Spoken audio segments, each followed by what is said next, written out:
Olha só, galera. Vocês conseguem ouvir o barulho?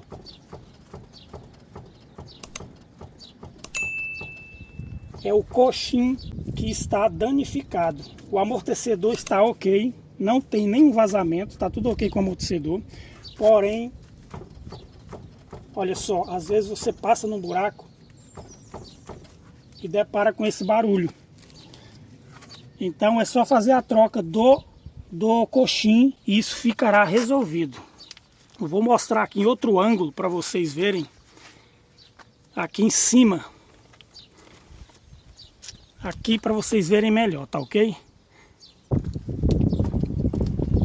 Então é isso aí, olha. É só fazer a substituição do coxim que ficará resolvida essa situação aí, tá ok, pessoal? Conseguem ver bem, pessoal? Então é isso aí. Se inscreva no canal, deixe o seu like, compartilhe o vídeo e é isso aí. Deus abençoe a todos.